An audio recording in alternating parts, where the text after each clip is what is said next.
Everyone, this is me Sadia है। मैं आपके लिए लेकर आई हूँ एक और रीडिंग जो कि होगी उन लोगों के लिए जो राइट नाउ जानना चाह रहे हैं कि क्या आपके पार्टनर आपके बगैर खुश हैं या नहीं। तो ये रीडिंग देख सकते हो अगर आप राइट नाउ नो कॉन्टैक्ट की सिचुएशन में हो और आप जानना चाह रहे हो कि क्या आपका पर्सन आपके बगैर खुश है या नहीं। तो लेट्स फाइंड आउट। इस रीडिंग में हम पर्सन के मैसेजेस भी ऐड करेंगे, सो स्टे ट्यून्ड। और रीडिंग शुरू करने से पहले रिमाइंड करवा दूँ कि ये एक जनरल रीडिंग है, सबके साथ मैच कर भी सकती है और नहीं भी। सो जो बातें जो मैसेजेस मैच करते हैं उन मैसेजेस को पिक करो और बाकी सब को छोड़ दो। अगर आप पर्सनल रीडिंग्स चाहते हो पेपॉल से या इजी पैसे से पेमेंट कर सकते हो, सिर्फ तभी रीच आउट करो ताकि आपका भी टाइम वेस्ट नहीं हो और मेरा भी। तो क्या आपका पर्सन आपके बगैर खुश है, हाँ या ना। 26 नंबर यहाँ पे एक सिग्निफिकेंट हो सकता है कुछ लोगों के लिए। हो सकता है आप 26 बॉर्न हो या फिर पर्सन 26 बॉर्न हो या फिर आप या आपके पार्टनर 26 साल के हों। Let's see more cards first. क्या आपका पार्टनर आपके बगैर खुश है? Collaboration participation number 3। ओके, एक और कार्ड ऐड कर लेंगे।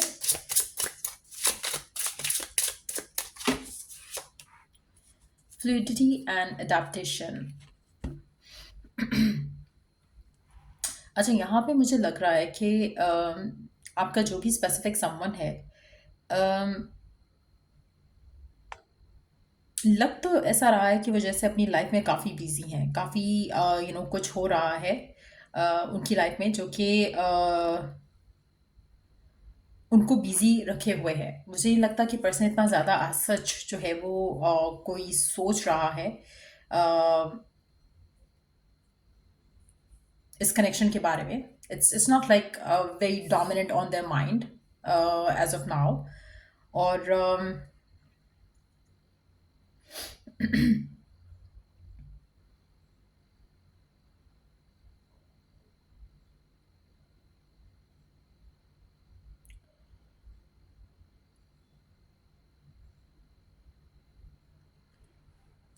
मुझे लगता है कि आपके पर्सन को लगता है जो आपका रिलेशनशिप है उनके साथ और जिस तरह से आप दोनों राइट नाउ नो कांटेक्ट की सिचुएशन में हो,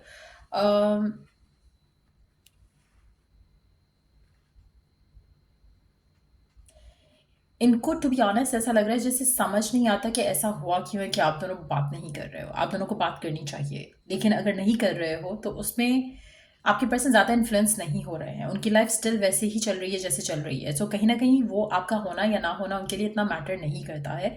एटलीस्ट उनके बिहेवियर, उनकी लाइफ से कुछ फील नहीं हो रहा कि उनकी लाइफ में कोई डिफरेंस आया है आपके ना होने से। ऐसा लग रहा है कि उनकी लाइफ स्टिल वैसे ही चल रही है जैसे चल रही थी। सो कहीं ना कहीं या तो वो अपने बाकी कामों में उलझे हुए हैं, बाकी कामों के साथ अपने आप को बिजी करके रखे हुए हैं, या फिर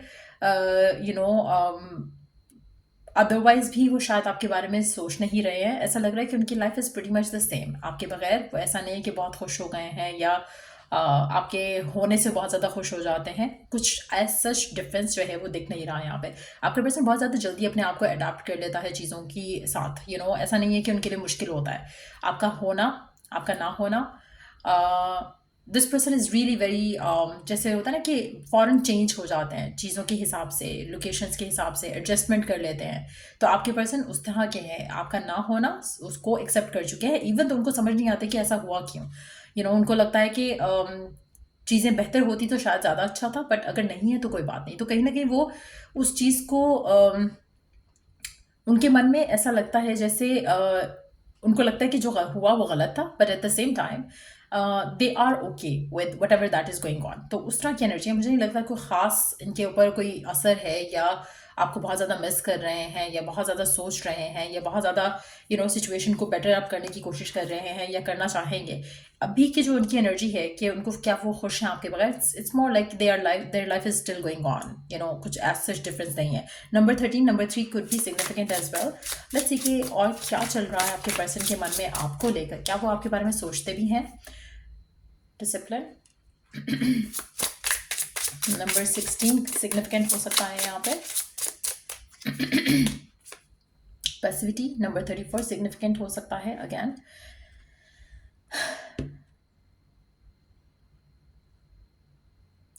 मुझे लगता है कि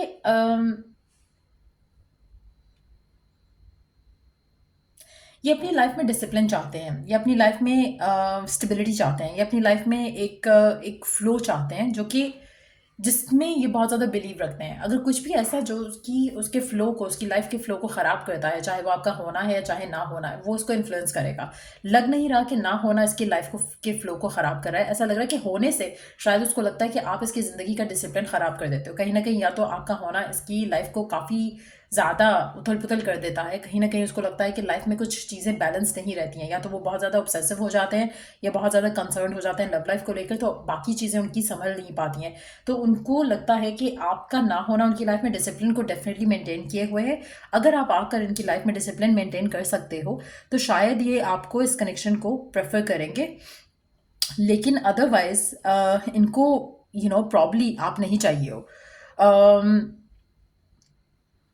मुझे लगता है कि कहीं न कहीं जो ये चीज़ों को एक्सेप्ट भी कर रहे हैं कि ठीक है ऐसा हो गया, कहीं न कहीं उनके अंदर वो चीज़ नहीं है कि क्यों ऐसा क्यों नहीं हुआ, या कुछ रेजिस्टेंस नहीं शो कर रहे हैं टुवर्ड्स जो भी कुछ हुआ, they are okay with it. तो कहीं न कहीं मुझे लग रहा है कि आपके पर्सन जो भी हैं, उनको लगता है कि ठीक है वर्क नहीं हुआ कोई बात नहीं, they are ready to kind of like submit to the flow of the universe, जो जो हुआ सो हुआ। कहीं न कहीं उनका एटीट्यूड ऐसा नहीं है कि जैसे वो आपके बारे में सोचकर अपसेट हों या फिर ये सोचें कि नहीं I want to work this relationship out. कहीं न कहीं उनका बहुत ही लेड बैक एटीट्यूड जो है वो दिख रहा है इस कनेक्शन को लेकर। और ऐसा लग नहीं रहा कि वो इस कनेक्शन को, उनको लग रहा है कि ठीक है अगर नहीं है आप, अगर आप उनकी लाइफ में नहीं हो तो वो एटलीस्ट इंडिपेंडेंट है, वो अपनी जो भी लाइफ में करना चाहे वो कर सकते हैं, उनको उनकी कोई लायबिलिटी नहीं है। और आपका होना उनकी ज़िंदगी में उनको एक रिस्पॉन्सिबिलिटी की फीलिंग डेफिनेटली देता है। कहीं ना कहीं उन्होंने काफ़ी हद तक जो हुआ है, जो हो चुका है और जो रहा इस कनेक्शन में, उसको अपनी तरफ से सरेंडर कर दिया हुआ है। वो ज़्यादा सोच नहीं रहे हैं इस कनेक्शन को लेकर। अगर आपका पैचअप होता है इस इंसान के साथ तो मुझे लगता है कि इस इंसान के अंदर कोई इंप्रूवमेंट नहीं देखोगे आप, क्योंकि इसको अभी आपकी एब्सेंस में भी कुछ ऐसे डिफरेंट नहीं लग रहा है। So that's how they are. Let's take one card from the middle of the deck just to see कि क्या ये पर्सन आपके साथ पैचअप करना भी चाहेगा कभी। इफ एंड ओनली इफ आप खुद पैचअप करो। ये पर्सन के लिए मुझे लगता है कि आप में से मेजॉरिटी लोग एक ऐसे पर्सन को डील कर रहे हैं जो कि बहुत ज़्यादा सेल्फ एब्जॉर्ब है, और आपकी तरफ ये खुद एक्शन नहीं लेगा, आप इसकी तरफ एक्शन लोगे जब भी लोगे। और अगर आप चाहोगे कि ये आपकी तरफ एक्शन ले तो मुझे नहीं लगता कि इसका एक्शन कभी भी ऐसा होगा जो कि एक्चुअल में एक्शन होगा। Let me give you an example. जैसे ये आपको मैसेज करेगा, ठीक है, आपने बात की नहीं की, ये दोबारा पूछने के लिए कोशिश भी नहीं करेगा। This person is gonna be like so relaxed about it, it's not gonna be something जो कि इसको बॉदर करे कि अच्छा बात क्यों नहीं की, मैसेज क्यों नहीं किया, रिप्लाई क्यों नहीं किया। They are gonna be okay, ठीक है नहीं हुआ नहीं हुआ।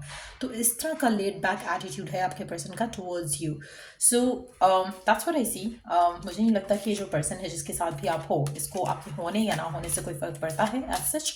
सो अगर आप स्टिल चाहते हो कि आपका इस इंसान के साथ पैचअप हो जाए या रिकन्सिलिएशन हो जाए तो वो आपकी चॉइस है, बट लग नहीं रहा कि इस पर्सन को एज सच कोई फ़र्क पड़ता है। लेट्स सी कि आपका पर्सन आपसे क्या कहना चाहता है करंट सिचुएशन में, नो कॉन्टैक्ट में।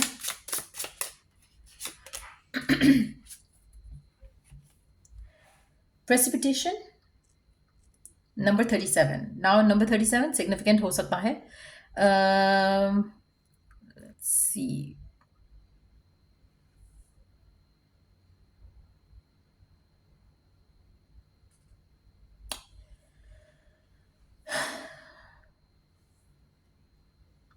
मुझे लगता है कि एक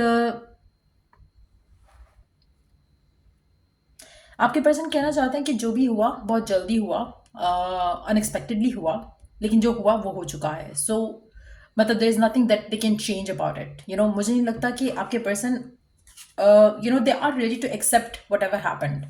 ऐसा लग रहा है, ऐसे उनकी उनकी एनर्जी ऐसी शो हो रही है जैसे दे आर वेरी अनइंटरेस्टेड आपके साथ बात करने में या आपके साथ रिलेशनशिप को आगे लेके जाने में। कहीं ना कहीं आपके पर्सन कहना चाहते हैं कि आपका और उनकी एनर्जी जो है उनको लगता है कि मैच नहीं करती है। नंबर 18 सिग्निफिकेंट हो सकता है, 37 सिग्निफिकेंट हो सकता है। उनको लगता है कि जिस तरह के happy go lucky kind of a person वो है, आपका होना उनकी ज़िंदगी में ऐसा सिचुएशन ऐसा लगता नहीं कि आप लोग मैच करते हो। अगर उन्होंने कोई जोक सुनाया आप उसको माइंड कर लोगे, आपने आप उनकी एनर्जी को मैच नहीं कर रहे हो किसी तरह से। सो कहीं ना कहीं ये चीज़ें मुझे लगता है कि आपके पर्सन आपसे कहना चाहते हैं कि इस वजह से हम दोनों एक दूसरे के साथ नहीं हो सकते, हम कभी भी एक दूसरे को खुश नहीं रख सकेंगे।